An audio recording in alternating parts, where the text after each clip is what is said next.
Washington. That's the plane U-8 Flight 93 that ended up crashing in Pennsylvania. Other developments today, the Afghan Islamic press reporting that Osama bin Laden denying responsibility for attacks on the World Trade Center and the Pentagon. Vice President Cheney refusing to accept that denial. He says bin Laden remains a prime suspect. The Pakistani government on Monday, and you heard much of this in Wolf's interview with the ambassador to the U.S., that government on Monday will ask Afghans ruling Taliban to hand over Osama bin Laden in 3 days or face massive military action led by American forces. U.S. officials do not expect the Taliban to cooperate. I want to go from the latest information to the latest pictures, and those are coming to us from above where the World Trade Center was hit on Tuesday. We had a chance today to fly with the U.S. Coast Guard and get a look at some aerials that we haven't had a chance to do before. And our Aaron Brown was on board this Coast Guard helicopter as it flew overboard. You're getting a look of the rubble and the debris and the rescue operations that still continue. Very close to there is my colleague Bill Hemmer. Bill, let's bring you in. And I don't know if with the sun and the monitor that you have, if you're able to see these same images, but given what you've been able to see from the ground, your thoughts and now that you get to see it from the air. You know, Darren, to be quite frank with you, we try our best on television to show viewers indeed what's taking place, but after seeing it on television for a couple of days and coming to New York, I don't think our viewers really have been able to understand the enormity of this operation here. We're on Greenwich Street here, just about 2.5 blocks from 7 World Trade Center. That's the building in the foreground behind us. It's a 47-story building, Darren. It's been condensed from what we can see to about 7 or 8 floors, and it is a twisted and smashed and pancake pile of metal and debris, and it is just really an awful sight when you consider what took place here on Tuesday of last week. And you were looking at those pictures from above that were taken a short time ago. Gives you a better perspective of the enormity of it from the air as well, which is a perspective we have not gotten to this point just yet. A couple of tidbits of information here that we're starting to get here through FEMA. FEMA is now saying that they're surveying 5 buildings in the immediate area in there, checking for the possibility of further structural damage. Also getting word from the U.S. Army Corps of Engineers, they're developing a plan right now that will possibly put the project on a fast-forward operation here. In other words, we've been seeing truckloads of debris being removed and taken away here. They're trying to speed up that operation, but right now they're trying to figure out the best way to do that. And the numbers staggering. The mayor here, Rudy Giuliani, came out about 3 hours ago and upped the missing number. We were below 5,000 before, now we're above 5,000 at 5,097. It is an astonishing story, Darren, that we consider to see playing out again today. One other note here, we're seeing quite a few of onlookers come down. Some of the streets and the rules here have been relaxed a little bit today. Hundreds of people have come down to get their own view of what we're seeing behind us. And quickly, these masts right here went out about 3 hours ago. We were told that there would be an implosion, a controlled implosion in the rubble behind us that hasn't taken place just yet. And they were warning us in case there were any toxic fumes in the area. They passed out these paper and cloth masks just so that everyone in the area was indeed safe. Darren? Bill, I want to focus our attention. When we look at those aerial pictures, it reminds us that there has been so much attention focused on what happened above ground and those tall towers. But I think a lot of people aren't familiar that there's quite a bit that was underground the World Trade Center, at least 6 or 7 levels, including parking, a concourse, subway, a number of things below there. And I think there we have the graphic of what you can see was underneath the towers. Perhaps some hope that people who were in that part of the World Trade Center, maybe that's where the greatest hope that people might still be alive and waiting to be rescued. Anything you can add to that?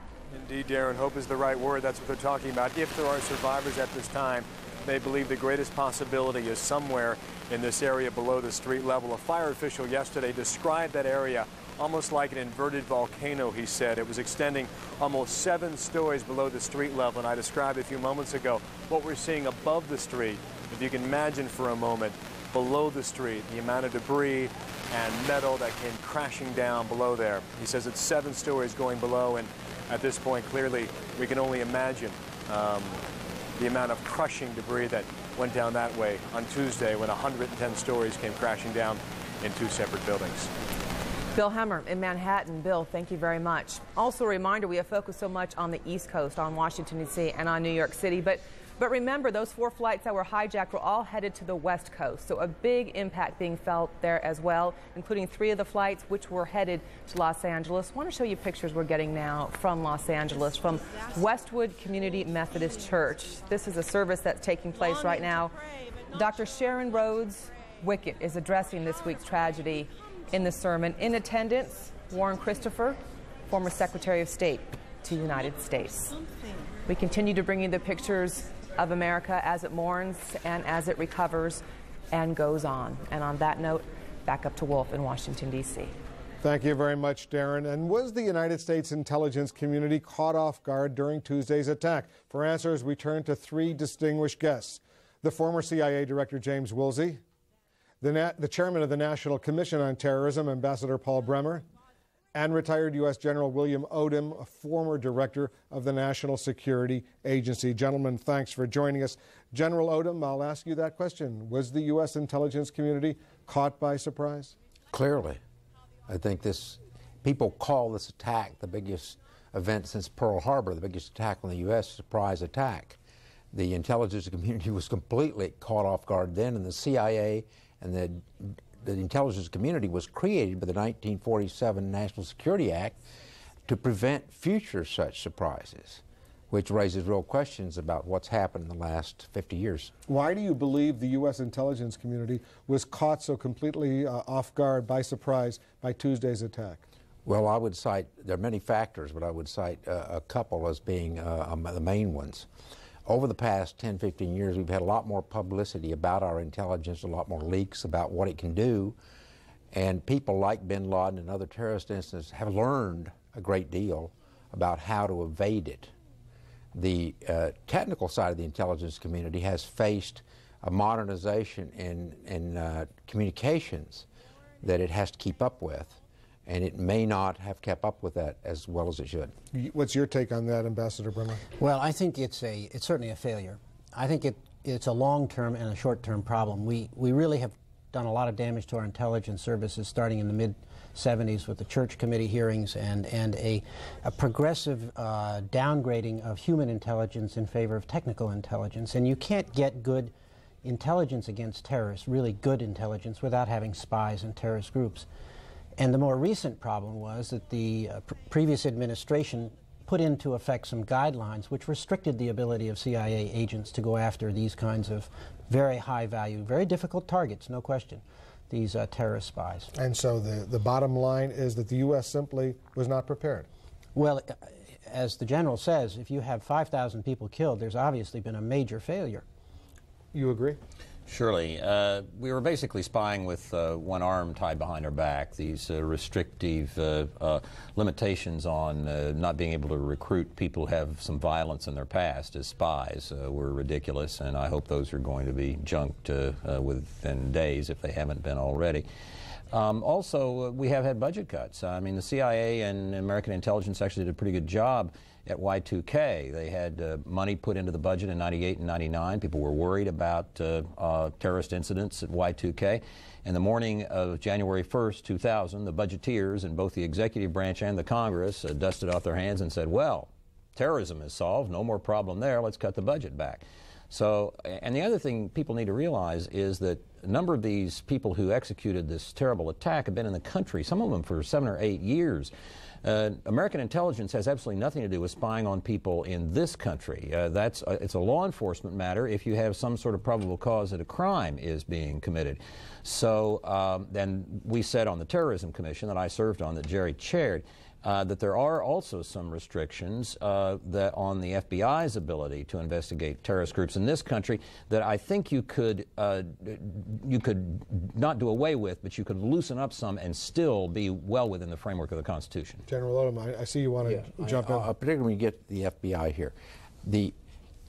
Our counterintelligence, which plays a considerable role here, is very fragmented. There is no place in the United States government where a comprehensive counterintelligence picture can be gotten. There's a lot of parochial turf boundary fights between the FBI, CIA, and the military services.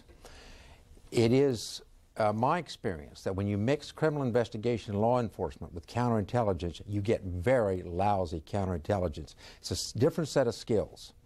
And I think now is the time to do something that, for political parochial reasons, we haven't been able to do. I think the FBI should be taken out of the counterintelligence business, left to law enforcement.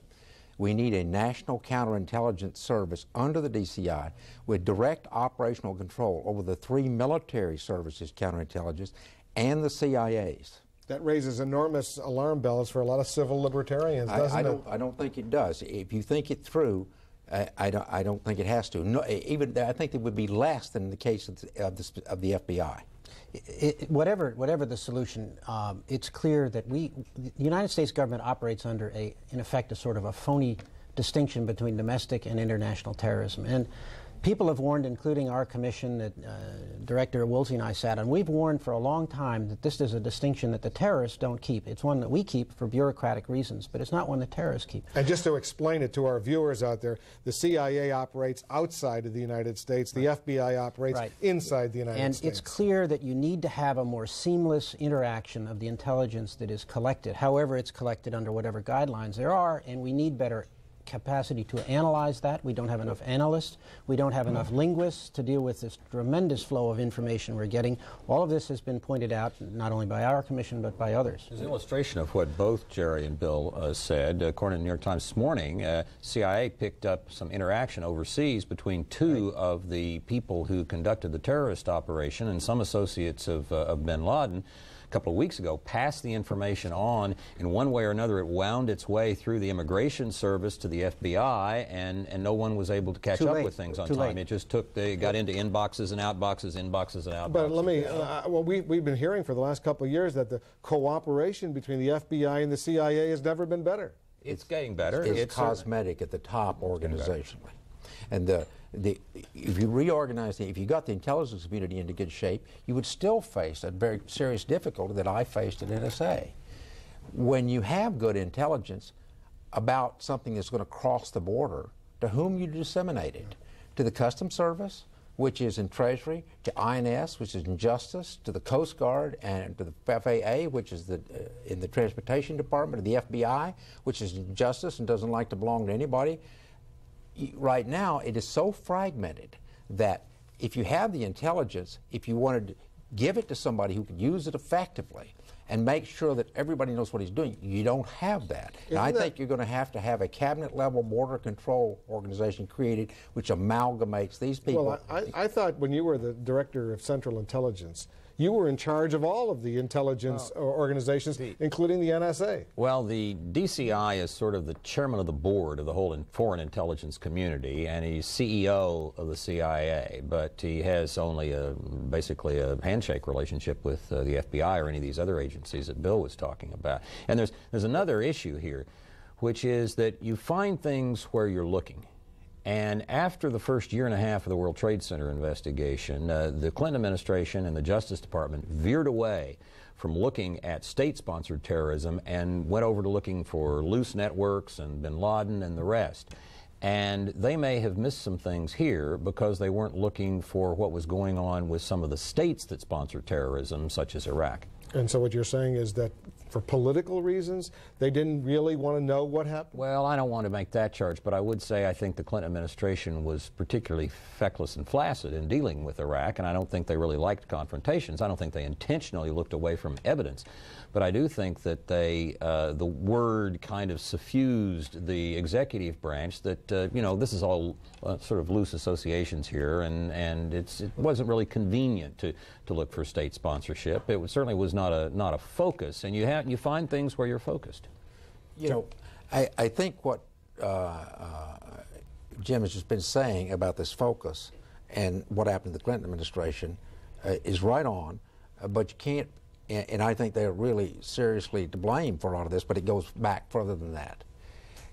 You can push it way back to the Iran war, the collapse of the regime in Iran, but you can bring it on through the 80s.